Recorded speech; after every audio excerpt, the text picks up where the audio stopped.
Bonjour à tous, je suis très heureux d'être parmi vous aujourd'hui. Merci d'avoir invité le modeste médecin généraliste que je suis et qui, de premier abord, n'avait peut-être pas sa place dans un congrès de pharmaciens, quoique.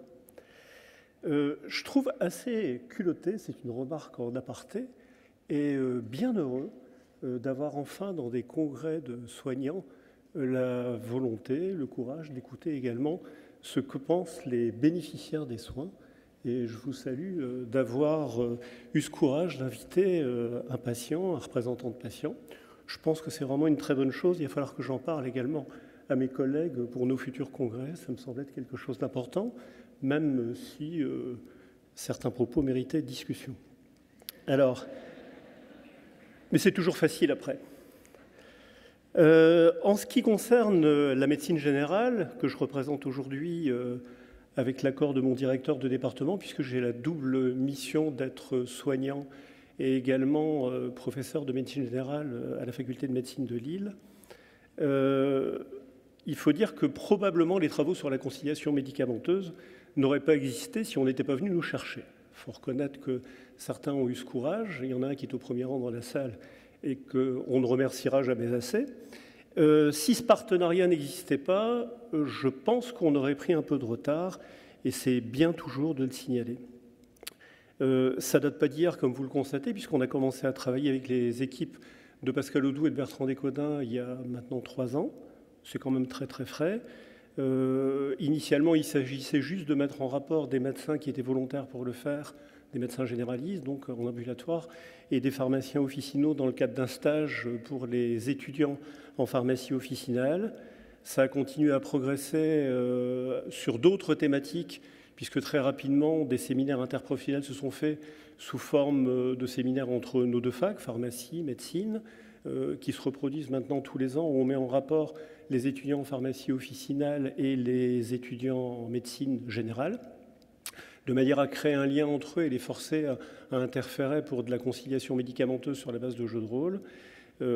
Ça s'est fait également au travers de travaux sur la conciliation auxquels on a participé, que ce soit au CHU de Lille ou que ce soit également dans des hôpitaux comme le groupement des hôpitaux catholiques lillois. Et puis là, maintenant, on essaie également de le développer en soins premiers, puisqu'on s'est rendu compte au niveau du département de médecine générale que c'était vraiment très productif de le faire.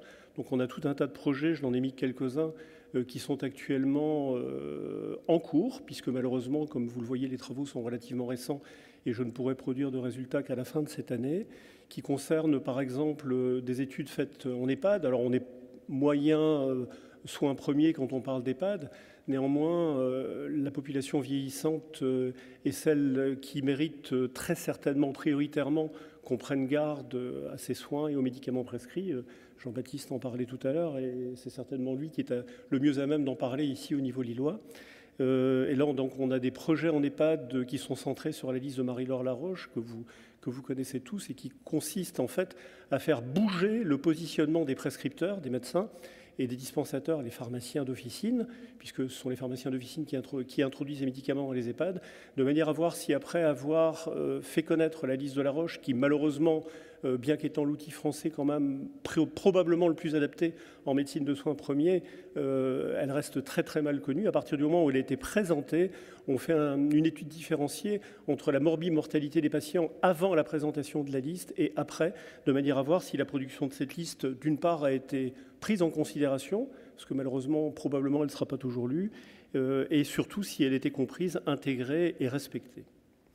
Et tout nouvellement, également, toujours dans les travaux de conciliation, de manière à faire connaître réciproquement les métiers, une convention est en train de se signer, ou peut-être a été juste signée, entre la fac de pharma et la fac de médecine, de manière à ce que les étudiants qui sont répartis dans les pharmacies d'officine et dans les cabinets de médecine générale, à un moment donné dans le cursus de leur stage, puissent interchanger leurs postes et se retrouver pour les médecins en officine et pour les officinaux dans les cabinets médicaux, de manière à savoir ce qui se passe de l'autre côté du rideau, si j'ose m'exprimer ainsi. Alors ça, c'était les projets universitaires. Si je me recentre sur ce qui se passe en soins premiers, j'ai l'énorme chance de travailler dans un pôle de santé. Donc un pôle de santé, c'est une association de professionnels de santé, tous métiers confondus en soins premiers, qui travaille avec l'aval de l'Agence régionale de santé, là en l'occurrence l'Agence régionale de santé des Hauts-de-France. Et ça facilite énormément les choses. C'est pas pour rien que dans le pôle de santé où je suis, la majeure partie des médecins, comme vous le voyez, 16 sur 27, sont maîtres de stage. Beaucoup de pharmaciens également, un tiers, c'est pas mal. Également des orthophonistes maîtres de stage, des kinés maîtres de stage, prochainement des infirmières maîtres de stage. Et on a l'énorme chance de travailler sur un microcosme de 20 000 habitants. C'est une petite cellule en fait, et ça permet de faire progresser les choses. Les gens se connaissent très bien. En l'occurrence, dans le pôle de santé, il existe au préalable une association locale de professionnels de santé qui a été fondée il y a 32 ans. Et depuis 32 ans, c'est une entité locale assez rare, depuis 32 ans, nous nous formons tous ensemble, tous métiers confondus, alors au moins une fois par an en nous déplaçant et en nous autofinançant. Il n'y a aucun financement, il n'y a aucun conflit d'intérêt avec une quelconque structure pharmaceutique. Et nous nous réunissons également en interprofessionnel au moins une fois par bimestre, de manière à échanger sur des cas cliniques concrets, dans l'anonymat le plus total, bien entendu, sur les patients et la façon de résoudre les problèmes. C'est de là qu'a émergé donc le projet conciliation médicamenteuse en soins premiers, qui est actuellement en cours, et au cours duquel, centré sur le patient à la maladie chronique, on a, je vais dire, la prétention de faire bouger les choses et de faire monter les pharmaciens au créneau. Alors c'est compliqué, parce qu'en médecine de ville, les pharmaciens sont assez timorés. Jean-Baptiste, j'ai pris quelques notes sur les présentations précédentes, tout à l'heure, parlait du système pyramidal des CHU. En ville, c'est pire. Il n'y a même pas de système pyramidal en ville, puisqu'en ville, chacun est chez soi. Et quand il faut contacter le collègue pour avoir un renseignement, il faut le pister. Alors, il faut reconnaître que la mission la plus difficile, ce n'est pas celle des médecins, parce que vous, les pharmaciens officinaux, vous êtes dans vos officines et on vous joint très facilement, vous ou les préparateurs. Et ce sont souvent les préparateurs à qui on a affaire et qui sont très, très à l'écoute de nos demandes et de nos questions et nous répondent, alors là, pour le coup, systématiquement à toutes les questions que nous posons. Mais la mission difficile, c'est bel et bien le pharmacien quand il doit contacter le médecin. La plupart d'entre eux hésitent à le faire parce qu'il faut reconnaître que l'accueil n'est pas toujours l'accueil souhaité. Et j'en suis vraiment infiniment désolé, alors que la moindre des choses est de remercier pour l'appel qui en général est productif et va tout à fait dans le sens du patient. Et puis, je ne parle même pas, pour avoir des pharmaciens dans ma famille, des messages qui sont laissés et qui n'ont jamais de réponse, et c'est vraiment déplorable. Alors nous, on part du principe que pour que ce projet démarre, il faut une masse critique. Avec l'association qu'on a, la masse critique existe. Ceux qui ne viennent pas, à un moment donné, se sentent tellement marginalisés qu'ils finissent par monter dans le train avec les autres. Tout ça pour dire que l'inertie, elle existe également en ville. Et donc, ce projet a pour but de recueillir en soins premiers, là pour l'instant on est vraiment dans un système, dans une étude qui est vraiment très probatoire, les attentes des uns et des autres. Ces attentes des uns et des autres vont se faire de façon purement qualitative dans un projet de recherche où il va y avoir des interviews des professionnels. Une fois que ces interviews auront été faites, l'objectif est de les mettre ensemble et de concilier sous forme d'un focus group, de mettre en marche des outils de conciliation et ensuite d'étudier leur suivi, leur réalisation dans un délai qu'on s'est fixé à 6 mois. Voilà. Les messageries sécurisées. Nous, ça nous semble important. C'est important qu'à un moment donné, vous les pharmaciens, nous les médecins, nous ayons accès à la même information au même moment. Les patients qui sortent de l'hôpital, surtout quand ce sont des patients âgés, avec des traitements qui ont fait l'objet de conciliation médicamenteuse de sortie, idéalement, ça se développe quand même de plus en plus. J'en ai pas parlé, mais nous allons développer également, nous aussi, un projet commun avec l'hôpital de Roubaix que nous avons sollicité pour le faire, qui est notre hôpital général de secteur, juste à côté de Lille.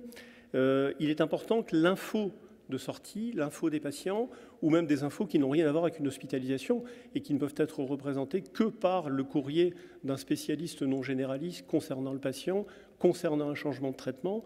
Nous pensons, avec les équipes avec lesquelles je travaille, que ces courriers doivent faire l'objet d'une diffusion vers le pharmacien. Il faudra donc qu'à un moment donné, on puisse se centrer également sur une messagerie sécurisée commune. C'est excessivement important qu'à un moment donné, vous, les pharmaciens, dans le domaine du conseil que vous faites, que vous dispensez régulièrement, vous puissiez ne plus devoir fonctionner un petit peu au petit bonheur la chance en reconstituant la pathologie du patient à partir des médicaments qu'il prend, puisque c'est quand même sujet à des risques énormes, puisque certains médicaments ont des indications multiples, et ce n'est pas parce qu'on prend tel ou tel produit qu'on a telle ou telle pathologie.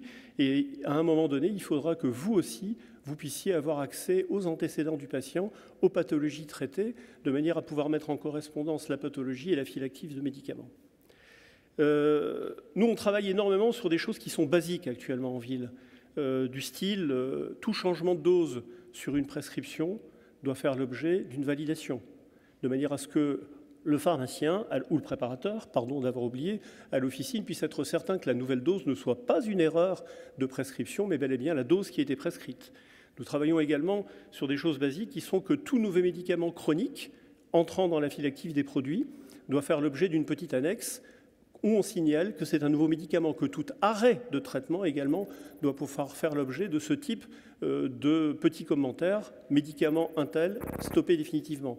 Ce qui impose donc, nous, pour les médecins de ville, et on est encore, comme vous le voyez, à des choses relativement basiques, que la file active des médicaments du patient soit en permanence recopiée, réinformatisée, donnée au patient, et que dessus, on barre ou on annote les médicaments qu'il ne s'agit de ne pas dispenser parce que le patient les a encore en stock.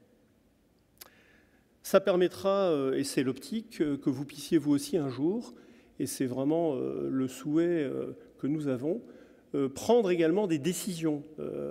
J'ai eu l'occasion de travailler en formation post-universitaire avec Bertrand Desconins pendant quelques mois, il y a un peu plus d'1 an, et je me suis rendu compte que beaucoup d'entre vous, en pharmacie officinale, avaient énormément de craintes à prendre des décisions concernant un arrêt de traitement, même quand c'était pertinent, de peur de subir, allez, je vais dire, les foudres du médecin.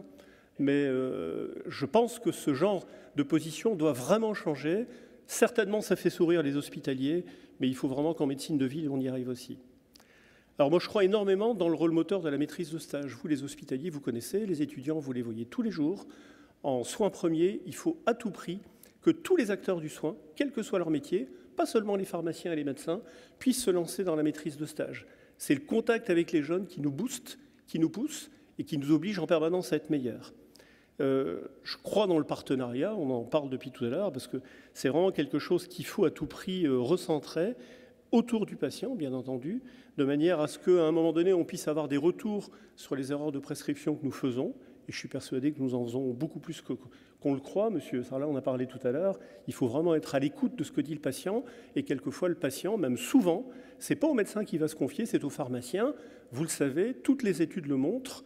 Le pharmacien est présent dans le soin, vraiment présent.